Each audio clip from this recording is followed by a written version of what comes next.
ఎన్నికల్లో పోటీ అంటేనే డబ్బు సంచులతో పని అనే అభిప్రాయం రాజకీయ వర్గాల్లో నెలకొంది. పార్టీ ఏదైనా సరే 4 చేతుల డబ్బు ఖర్చు పెట్టాల్సిన దారుణ పరిస్థితులు దాపరించాయి. టికెట్లు ఇచ్చేటప్పుడు పార్టీల వైఖరి కూడా మారింది.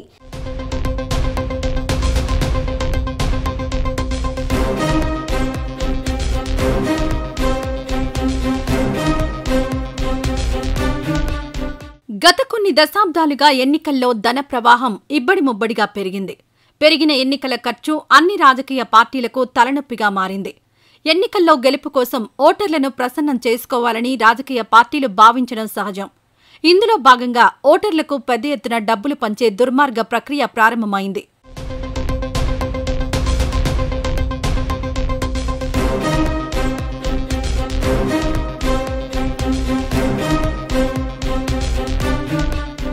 మన దేశ ఎన్నికల వ్యవస్థలో ధన ప్రవాహం గురించి కళ్లు చెదిరే వాస్తవాలు వెలుగులోకొచ్చాయి.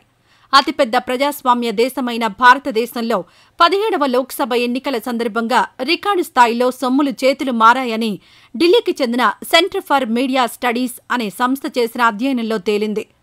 ఇప్పటికే ప్రాథమిక అంచనా ప్రకారం ఎన్నికల వ్యయం 60,000 కోట్లని తేలింది.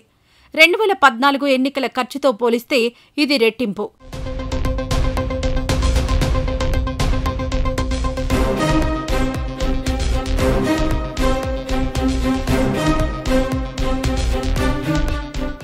ప్రస్తుతం మన దేశంలో రాజకీయాల స్వరూపమే మారిపోయింది.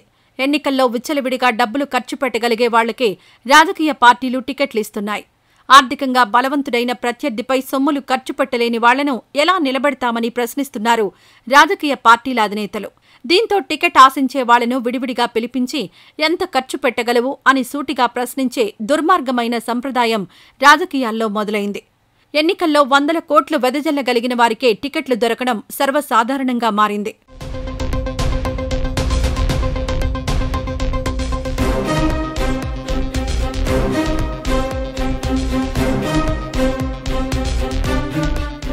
ఇదిలా ఉంటే ఎన్నికల్లో గెలిచిన వాళ్లు ఆ తర్వాత అదే స్థాయిలో అవినీతికి పాల్పడుతున్నట్లు ఆరోపణలొస్తున్నాయి.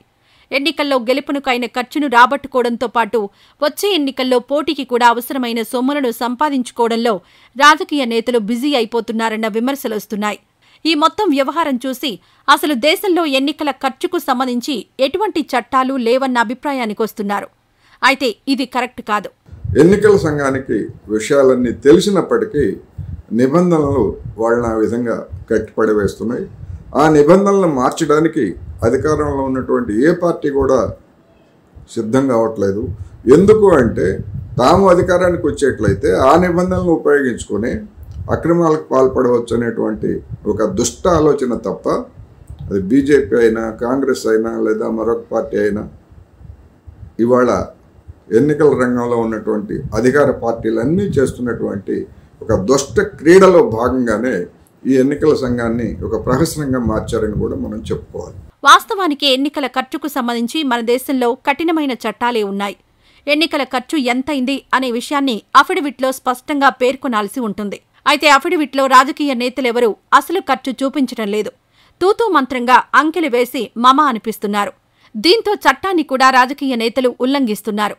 ఎన్నికల ఖర్చుపై ఎన్నికల కమిషన్ గట్టి నిఘాను ఏర్పాటు చేయాల్సిన అవసరం ఉందంటున్నారు ప్రజాస్వామ్యవాదులు.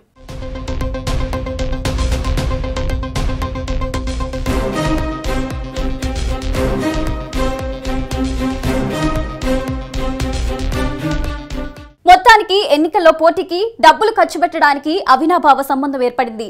సొమ్ము లేని వాళ్లు రాజకీయాలకు దూరంగా ఉంటున్నారు.